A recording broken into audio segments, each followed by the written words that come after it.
ये देखिए बिल्कुल परफेक्ट, और ये देखिए बिल्कुल अंदर से।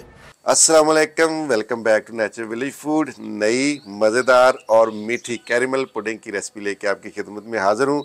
इस ईद पे सवैयों की बजाय ये वाली रेसिपी ट्राई करें। बहुत ही आसानी से आप घर में इसको तैयार कर सकते हैं। खाने में इंतहाई लजीज और मज़ेदार बनती है। खुद भी खाएं और ईद वाले दिन घर में आने वाले मेहमानों के सामने भी पेश करें। चैनल पे नए हैं तो जल्दी से चैनल को सब्सक्राइब कर लें, वीडियो को ज़्यादा से ज़्यादा लाइक और शेयर करें। तो आए मज़ेदार और मीठी कैरेमल पुडिंग बनाना शुरू करते हैं। कैरेमल पुडिंग बनाने के लिए 3 ब्रेड के स्लाइसेस लेंगे। सबसे पहले ये जो स्लाइसेस है इनकी हमने कटिंग कर लेनी है। इसके छोटे छोटे पीसेस कर ले इस तरह से। बड़ी नॉर्मल सी आसान सी रेसिपी है, आप घर में इसको बड़ी आसानी से तैयार कर सकते हैं। तो ये देखें, ब्रेड के इस तरह पीसेस करने के बाद जितने भी ये पीसेस हैं इनको एक बर्तन के अंदर डाल लेंगे। इसके बाद इसमें 1 कप फ्रेश उबला हुआ दूध डाल दें, और जितने भी ये पीसेस हैं ब्रेड के इन सब को दूध में अच्छी तरह डिप करके इसको 15 मिनट के लिए रेस्ट देंगे। पुडिंग के लिए कैरेमल तैयार करेंगे। इसके लिए एक पैन ले लेंगे और इसके नीचे बिल्कुल लो फ्लेम रखेंगे। चीनी लेंगे आधा कप तकरीबन, थोड़ी सी कम इससे लेनी है, और इस चीनी को पैन के अंदर चारों तरफ ऐसे फैला देना है और इसको बिल्कुल आहिस्ता आहिस्ता मेल्ट होने देना है। जैसे ही ये मुकम्मल मेल्ट हो जाएगी उसके बाद फिर हम इसमें चम्मच चलाएंगे और इसका हमने एक बेहतरीन सा डार्क गोल्डन ब्राउन कलर जो है वो लेके आना है। चीनी देखें हल्की हल्की जो है वो मेल्ट होना शुरू हो गई है, लेकिन अभी ये साइडों पे जो है चीनी मेल्ट नहीं हुई। तो अभी इसको मुकम्मल मेल्ट होने देंगे। जब ये मुकम्मल मेल्ट होगी फिर हम 2-3 मिनट इसको चम्मच से हिलाएंगे और इसके बाद इसका अच्छा सा जब कलर आ जाएगा फिर इसको उतार लेंगे। चीनी प्रॉपरली मेल्ट हो चुकी है और ये देखें इस तरह का हमें कलर चाहिए और ये कलर इसका बेहतरीन बन चुका है। अब इसको हम उस बर्तन में डालेंगे जिसके अंदर हमने पुडिंग तैयार करनी है।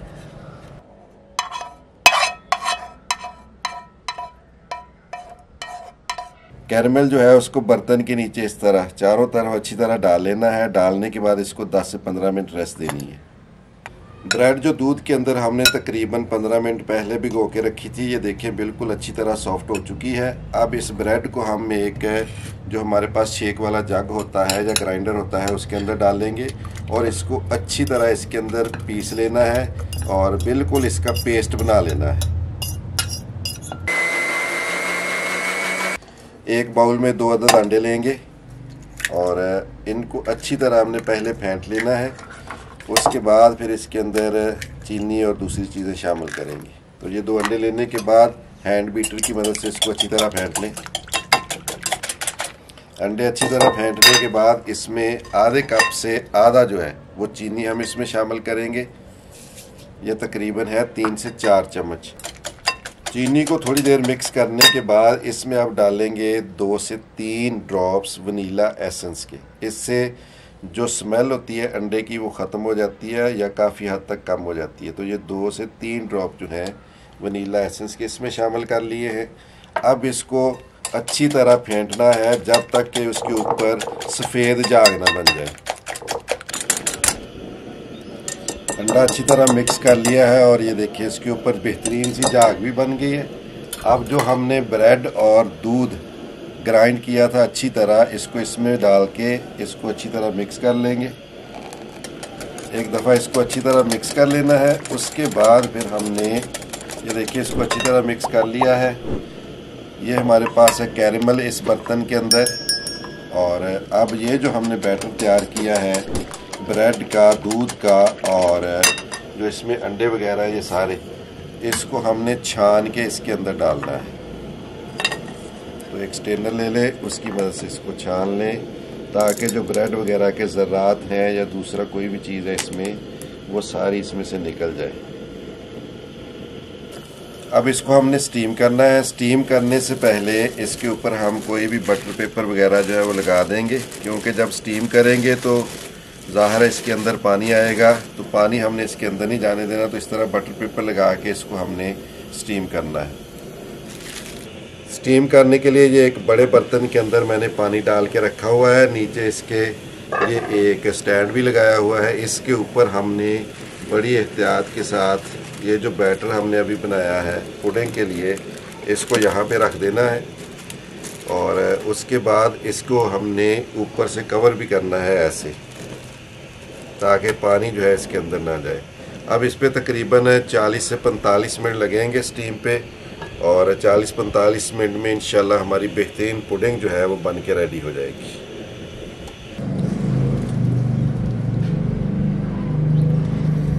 तकरीबन 40 मिनट हो गए हैं और ये हमारी पुडिंग जो है इसको हमने स्टीम पे रखा हुआ था, और अब इसको एक दफ़ा चेक कर लेते हैं। उम्मीद है कि ये तकरीबन रेडी हो चुकी होगी। तो ये देखिए बहुत ही खूबसूरत इसकी शेप और शक्ल, और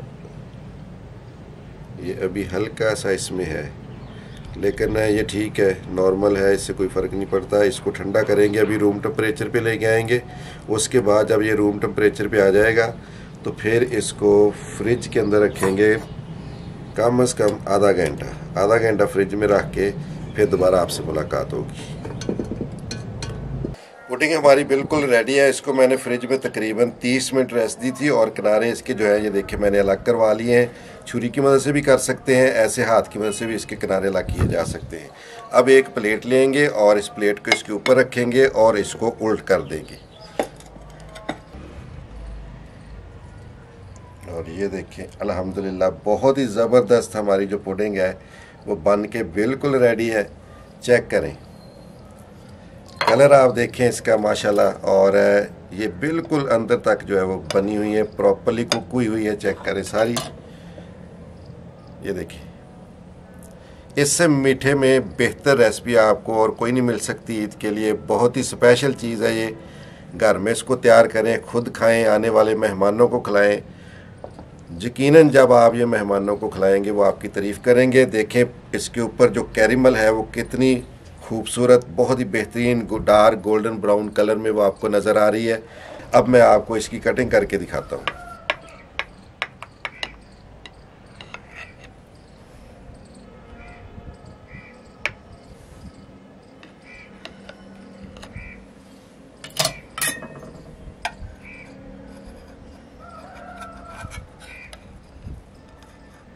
ये देखिए बिल्कुल परफेक्ट, और ये देखिए बिल्कुल अंदर से चारों तरफ से आप चेक करें, बिल्कुल पकी हुई हमारी पुडिंग जो है वो बिल्कुल रेडी है। और देखिए कितनी ज़्यादा सॉफ्ट है, ये चेक करें। मैं आपको थोड़ा सा इसको प्रेस करके दिखाता हूँ। ये देखिए इंतहाई सॉफ्ट, इंतहाई मज़ेदार और बेहतरीन मीठे वाली रेसिपी जो है वो आपके साथ मैंने शेयर की है। उम्मीद है कि आपको कैरेमल पुडिंग की ये वाली रेसिपी ज़रूर पसंद आई होगी। रेसिपी पसंद आई है तो वीडियो को लाइक कर लें, चैनल सब्सक्राइब कर लें। मिलते हैं एक नई मज़ेदार सी रेसिपी के साथ। अल्लाह हाफिज़।